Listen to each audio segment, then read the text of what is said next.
Hi there, assets. This is Sir Mangiat. I hope you liked the first video about accounting equation. Today, we will talk about debit and credit. I think some of you heard this already. But what is the difference between the two? How are they used in accounting? So let's find out.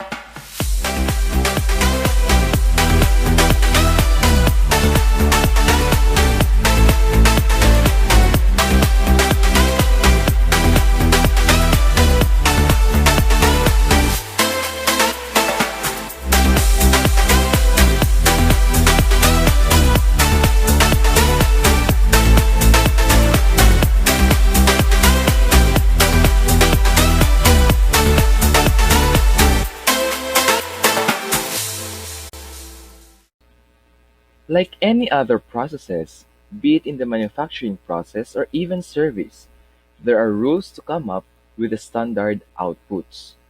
Here in accounting, we have the rules of debit and credit.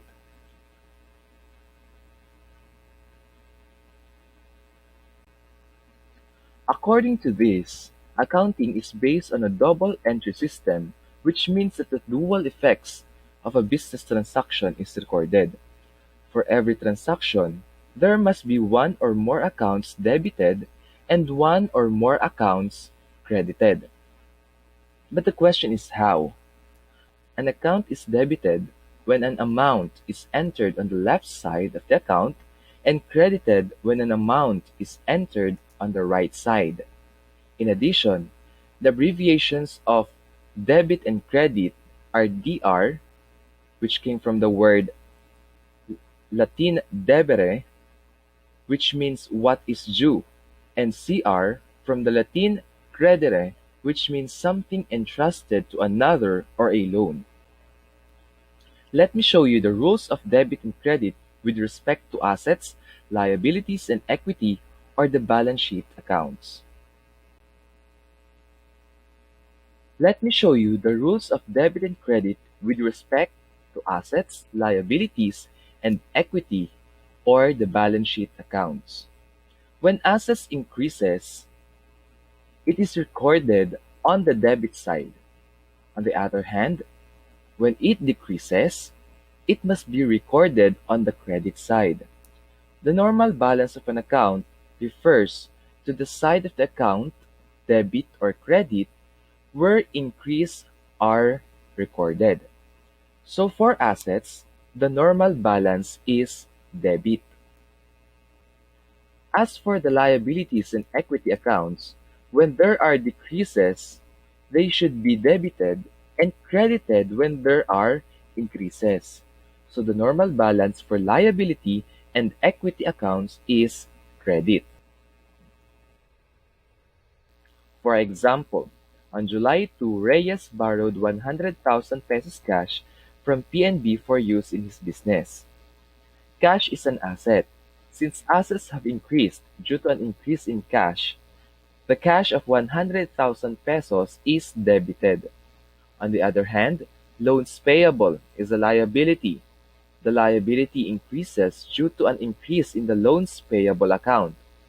Therefore, loans payable amounting to 100,000 pesos is credited. What about the income statement accounts, the revenues and expenses? Just like assets, expenses are to be recorded on the debit side when it increases and credit when it decreases. Its normal balance is debit. For the income or revenue, the rules are the same as for liabilities and equity.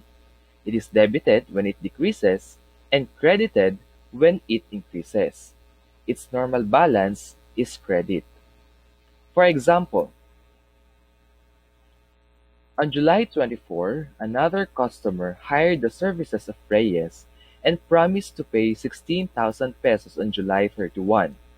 Service revenue is credited since the business has already performed the service to the customer. A receivable after performing a service is recorded as an income or revenue, increasing the income account. The rules of debit and credit might be confusing. To easily remember these, let's take a look at the Allure hand. Allure stands for assets, liabilities, owner's equity, revenue, and expenses. Now, I want you to look at your hand. The pinky finger is the asset. The ring finger represents liability. Your middle finger represents the owner's equity. Your index finger represents revenue, and your thumb represents expenses. So how does it work? I want you to lower your ring, middle, and index fingers. That sign means debit. Only the assets and expenses are still raised, meaning it shows the normal balance of both assets and expenses, which is debit. When assets and expenses increased, they should be recorded on the debit side.